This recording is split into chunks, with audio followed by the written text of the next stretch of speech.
గౌరవనీయులైనటువంటి సభాధ్యక్షులు, జాతీయ తెలుగుదేశం పార్టీ అధ్యక్షులు, భారత రాజకీయ ధృవతార మన ప్రియతమ నేత నారా చంద్రబాబు నాయుడు గారికి నిందలు, అపనిందలు, దాడులు, ఎదురుదాడుల మధ్య ఎదిగి యువగలమై నవగలమై జనబలంతో సాగుతున్న మన నేత, యువనేత నారా లోకేష్ గారికి, వేదికపై ఉన్నటువంటి అతిరథ మహారథులకు, సభా ప్రాంగణంలో ఉన్నటువంటి అతిథులకు, గ్రామాల నుంచి, గడపల నుంచి, తండాల నుంచి, తాలూకాల నుంచి, హైవేల నుంచి, బైపాసుల నుంచి, వివిధ రాష్ట్రాల నుంచి, వివిధ దేశాల నుంచి పసుపు జెండాలతో పయనమై వచ్చినటువంటి తెలుగుదేశం పార్టీ కుటుంబ సభ్యులకు, పత్రికా విలేకరులకు, మీడియా ప్రతినిధులకు, సోషల్ మీడియా సోదరులకు నమస్కారాలు. అందుకనే చెట్టు మీద కూర్చున్నటువంటి పక్షి కొమ్మ బలాన్ని నమ్ముకోదు, రెక్కల బలాన్ని నమ్ముకుంటుంది. తెలుగుదేశం పార్టీ కార్యకర్తల బలాన్ని, బలగాన్ని నమ్ముకుంటుంది. కాబట్టి కార్యకర్తలే ఈ పార్టీకి ఇంధనం. అందుకే మీకు నా తొలి వందనం అని ఈ సందర్భంగా గుర్తు చేస్తున్నాను. అద్భుతమైనటువంటి వాతావరణం ఇది. మొన్నటి వరకు ఒక రకంగా ఉండే, మా కాడ ముక్కోడు పోయిండు, మీ కాడ తిక్కోడు పోయిండు. ఇవాళ ముక్కాయనేమో లిఫ్ట్ ఇరిగేషన్, తిక్కాయనేమో ఆత్మలతోటి మాట్లాడేటువంటి పరిస్థితి ఏర్పడ్డది.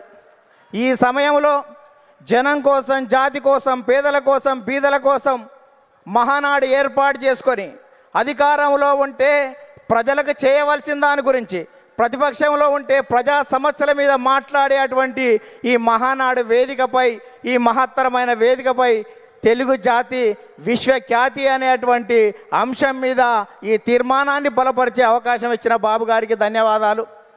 సోదరులారా, స్వర్గీయ నందమూరి తారక రామారావు గారి మనందరి ఆరాధ్య దైవం, తెలుగువాడి ఆత్మగౌరవానికి ప్రతీక, నమ్మిన సిద్ధాంతాల కోసం మడమ తిప్పని యోధుడు, ఎందరికో రాజకీయ జన్మనిచ్చిన కారణ జన్మడు, సినీ వినీలాకాశంలో రారాజుగా వెలుగుతున్నటువంటి సమయంలో రాష్ట్రంలో, కేంద్రంలో ఉన్నటువంటి పరిస్థితి చూసి ఢిల్లీ పురవీధుల్లో దిగజారుతున్న తెలుగువాడి ఆత్మగౌరవాన్ని పరిరక్షించాలని, తెలుగువాడి ఆత్మగౌరవం అంగట్లో అమ్మే సరుకు కాదని నిరూపించాలని, గాఢాంధకారంలో ఉన్న తెలుగు జాతికి వెలుగులు ప్రసాదించాలని, రాష్ట్రంలో ఉన్నటువంటి ఆర్థిక అసమానతలు, సాంఘిక దురాచారాలు, ఇవాళ నిరుద్యోగం, నిరక్షరాస్యత ఇటువంటివి పారదోలాలని, పేదల కోసం, బీదల కోసం, బడుగు జనం కోసం, పల్లె ప్రజల కోసం, అణగారిన జనాల అభివృద్ధి కోసం ఆదర్శవంతమైనటువంటి విధానాల ద్వారా తెలుగుదేశం పార్టీకి శ్రీకారం చుట్టాడు అని ఈ సందర్భంగా గుర్తు చేస్తున్నా.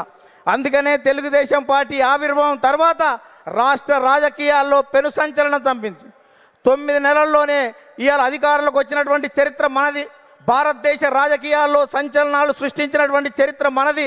ఒక ప్రాంతీయ పార్టీగా ఉండి భారత పార్లమెంట్లో ప్రతిపక్ష స్థాయిలో కూడా ఉండగలమని నిరూపించినటువంటి చరిత్ర మనది.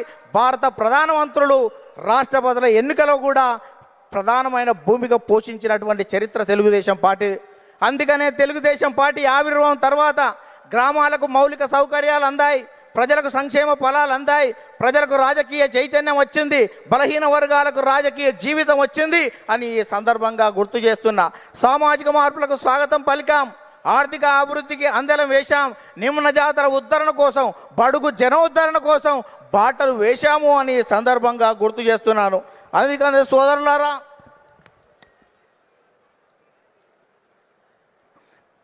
బడుగు జనోద్ధరణ కోసం బాటలు వేశాం.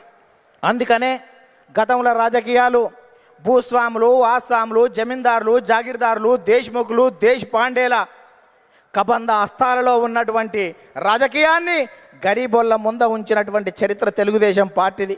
కమ్మరి, కుమ్మరి, జాగలి, మంగలి, ఎరకలి, మాల, మాదిగ, వడ్డెర, బలిజ, లంబాడ, కోయ, ముదిరాజ, పెరిక, మేరు, కాపు, వైశ్య, యాదవ, నేత, గీత, కార్మిక, కర్షక, బడుగు బలహీన వర్గాల బిడ్డల చేతులకు ఈ రాజకీయ అవకాశాన్ని తీసుకొచ్చినటువంటి చరిత్ర తెలుగుదేశం పార్టీది అని సందర్భంగా గుర్తు చేస్తున్నా.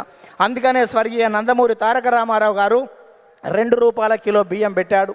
ఆ రోజు ఉన్నటువంటి తినేవాడికి తిండి, ఉండడానికి ఇల్లు, కట్టుకోవడానికి బట్టలు ఉండాలని 2 రూపాయల కిలో బియ్యం పెడితే 30 సంవత్సరాల క్రితం 40 సంవత్సరాల క్రితం తెలుగుదేశం పార్టీ పెడితే ఈ దేశంలో ఆహారత భద్రత చట్టం మనం పెట్టిన దానికి 20 సంవత్సరాల తర్వాత ఆహారత భద్రత చట్టం వచ్చింది.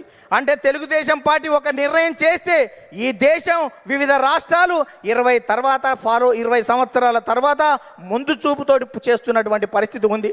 మనం మహిళలకు ఆస్తి హక్కు 30 సంవత్సరాల క్రితం ఇస్తే భారత పార్లమెంటులో మనం నిబంధన పెట్టిన తర్వాత 15-20 సంవత్సరాల తర్వాత కూడా భారత పార్లమెంట్లో పెట్టేటువంటి పరిస్థితి ఉంది. అందుకనే ఈ దేశంలో ప్రతి చట్టం కూడా తెలుగుదేశం పార్టీ ముందు చూపుతోటి విజన్ 20 తోటి ముందుకు పోతున్నటువంటి పరిస్థితి ఉంది. అందుకనే స్వర్గీయ నందమూరి తారక రామారావు గారు తర్వాత మన ప్రియతమ నేత నారా చంద్రబాబు నాయుడు గారు అధికారంలోకి వచ్చిన తర్వాత రామన్న రూపుదిద్దినటువంటి ఈ పార్టీని చంద్రన్న తీర్చిదిద్దాడు. అందుకనే విద్యకు ప్రాధాన్యత ఇవ్వాలనే ఉద్దేశంతో ఇవాళ సమైక్య రాష్ట్రంలో 23,000 పాఠశాలలు, 1,047 ఉర్దూ పాఠశాలలు, 40 రెసిడెన్షియల్ పాఠశాలలు, 4,352 అప్పర్ ప్రైమరీ స్కూళ్ళు, 906 ప్రైవేట్ జూనియర్ కళాశాలలు, 362 ప్రభుత్వ జూనియర్ కళాశాలలు, 131 ఇన్సెంటివ్ జూనియర్ కళాశాలలు, 1,295 డిగ్రీ కళాశాలలు, 275 బీఈడి, 276 ఎంసీఏ, 206 ఎంబీఏ, 188 ఇంజనీరింగ్ కాలేజీలు, ఇవాళ 26 మెడికల్ కాలేజీలు, 24 ఫిజియోథెరపీ కాలేజీలు ఏర్పాటు చేసి, 31 నర్సింగ్ కాలేజీలు ఏర్పాటు చేసి, 31 ఫార్మసీ కాలేజీలు ఏర్పాటు చేసి, ఇవాళ 1,60,000 టీచర్ పోస్టు భర్తీలు చేసి, 60,000 విద్యా వాలంటీర్ల నియామకం చేసి, కిలోమీటర్కి ఒక ప్రాథమిక పాఠశాల, 3 కిలోమీటర్కి ఒక ఉన్నత పాఠశాల, మండలానికి ఒక జూనియర్ కళాశాల, రెవెన్యూ డివిజన్కి ఒక ఇంజనీరింగ్ కళాశాల, జిల్లాకు ఒక మెడికల్ కాలేజీ ఏర్పాటు చేసి 17% అక్షర శాతాన్ని పెంచి ప్రపంచవ్యాప్తంగా వస్తున్నటువంటి అవకాశాలని పునికి పుచ్చుకొని వెతికి పట్టుకునే దమ్మును, ధైర్యాన్ని, చైతన్యాన్ని స్ఫూర్తి ఇచ్చినటువంటి చరిత్ర మన నారా చంద్రబాబు నాయుడు గారు తన ఈ సందర్భంగా గుర్తు చేస్తున్నా. అందుకనే యువత నేడు నారా అంటే రా అని పిలుస్తున్నటువంటి తరుణం ఆసన్నమైంది అని ఈ సందర్భంగా గుర్తు చేస్తున్నా. చంద్రబాబు నాయుడు గారు ఐటీ తేవడం వల్ల ఇన్ఫోసిస్ వచ్చింది, ఐఆర్డిఏ వచ్చింది, ట్రిపుల్ వచ్చింది, ఐఎస్బి వచ్చింది, ఐసిఐ వచ్చింది, నల్సార్ వచ్చింది, నేషనల్ ఇన్స్టిట్యూట్ ఆఫ్ కన్స్ట్రక్షన్ వచ్చింది, ఇటువంటి జినోమ్ వ్యాలీ వచ్చింది, ఔటర్ రింగ్ రోడ్ అంకురార్పణ చేశాం, ఇవాళ ఇంటర్నేషనల్ స్టేడియాలు కట్టాం, ఇంటర్నేషనల్ స్టేడియాలు, ఎయిర్పోర్ట్లు నిర్మాణం చేశాం. ఇవాళ హైదరాబాద్లో అనేక రకాలైనటువంటి అభివృద్ధితోటి ప్రపంచవ్యాప్తంగా ఉన్నటువంటి కంపెనీలు ఇవాళ హైదరాబాద్కు వచ్చాయి, తెలుగు రాష్ట్రాలకు వచ్చాయని ఈ సందర్భంగా గుర్తు చేస్తున్నా. తెలుగుదేశం పార్టీ ప్రపంచవ్యాప్తంగా ఉన్నటువంటి తెలుగు వాళ్ళ కోసమే పనిచేస్తుంది అని ఈ సందర్భంగా గుర్తు చేస్తున్నాను. తెలుగు రాష్ట్రాల అభివృద్ధికి అడుగులు నేర్పినటువంటి చరిత్ర తెలుగుదేశం పార్టీది. తెలుగు రాష్ట్రాలలో ప్రగతిని పరుగులు తీయించినటువంటి చరిత్ర ఇవాళ తెలుగుదేశం పార్టీది అని సందర్భంగా గుర్తు చేస్తున్నాను. అందుకనే సోదరులారా, ఇవాళ ప్రపంచవ్యాప్తంగా నారా చంద్రబాబు నాయుడు గారి మీద ఉన్నటువంటి మమకారంతో ఇవాళ చంద్రబాబు నాయుడు గారు అనుక్షణం, ప్రతిరోజు, ప్రతి గంట, ప్రతి నిమిషం, ప్రతి క్షణం ప్రపంచవ్యాప్తంగా వచ్చినటువంటి మార్పులను గ్రహిస్తూ మనని చైతన్యం చేస్తూ ఆ వైపు మనల్ని తీర్చిదిద్దు తెలుగు జాతిని మహోన్నత జాతిగా తీర్చిదిద్దేటువంటి దానికి శ్రీకారం చుట్టాడు అని సందర్భంగా గుర్తు చేస్తున్నా. అందుకనే తెలుగుదేశం పార్టీ 20 సంవత్సరాల క్రితం చంద్రబాబు నాయుడు గారు జినోమ్ వ్యాలీ పెడితే కోవిడ్ టైంలో వ్యాక్సిన్ జినోమ్ వ్యాలీ నుంచి వచ్చి భారతదేశం మొత్తం ఇవాళ గర్వించదగ్గటువంటి వ్యాక్సిన్ 20 సంవత్సరాల క్రితం చంద్రబాబు నాయుడు గారు పెట్టిన జినోమ్ వ్యాలీలో తయారయ్యింది అంటే దేశం మొత్తం కూడా చంద్రబాబు నాయుడు గారికి ధన్యవాదాలు చెప్పవలసినటువంటి అవసరం ఉంది అని సందర్భంగా గుర్తు చేస్తున్నాను. అందుకనే అనేక మంది నేతలు రాజకీయంగా ఎన్ని విమర్శలు చేసినా మాన్యశ్రీ ప్రధానమంత్రి సైతం చంద్రబాబు నాయుడు గారి గురించి అనేక విషయాలు చెప్పారు. ముందు చూపుతో ఉన్నటువంటి అతని నాయకత్వాన్ని నేను అనుక్షణం చూస్తూ ఉంటానని చెప్పాడు. 20 సంవత్సరాల క్రితం చంద్రబాబు నాయుడు గారు టూరిజం గురించి చెప్తే ఎగతాళి చేసినటువంటి కమ్యూనిస్టులు మొన్న మా తెలంగాణ అసెంబ్లీలోనే టూరిజం అంటే మేము అపార్థం చేసుకున్నాం, అది అద్భుతం అని చెప్పినటువంటి పరిస్థితి చూసాం. అందుకనే ఇవాళటువంటి తెలంగాణలో ఉన్నటువంటి కొన్ని శక్తులు మనం నిత్యం వ్యతిరేకించే వాళ్ళు అనేక సందర్భాల్లో కూడా మనం చేసినటువంటి చంద్రబాబు నాయుడు గారి జినోమ్ వ్యాలీ గురించి కానీ ఆర్థిక అభివృద్ధిని ఏ రకంగా ముందుకు తీసుకువెళ్ళాడనేటువంటి విషయం ఒప్పుకున్నటువంటి ఉంది. అందుకనే ఇవాళ 2 రాష్ట్రాల్లో ప్రపంచంలో ఉన్నటువంటి తెలుగు వాళ్ళందరికీ తెలుగుదేశం జెండా కింద తెలుగు రాష్ట్రాలు కాదు, ప్రపంచవ్యాప్తంగా ఈ తెలుగు జాతి ఏకం కావాలి. తెలుగుదేశం జెండా కింద మనం అందరం ఐక్యంగా ముందుకు సాగుతూ ప్రపంచంలో ఒక గొప్ప జాతిగా మనం కీర్తి గడించవలసిన అవసరం ఉందని చెప్తూ ఆ కార్యక్రమానికి శ్రీకారం చుట్టిన నారా చంద్రబాబు నాయుడు గారికి, లోకేష్ గారికి ప్రత్యేక ధన్యవాదాలు చెబుతూ మనం అందరం కలిసి కట్టుగా కలిపి జట్టుగా ఈ పార్టీ ప్రతిష్టత కోసం కృషి చేద్దామని చెప్తూ ముగిస్తున్నాను. ధన్యవాదాలు. థ్యాంక్ యూ నర్సిరెడ్డి గారు.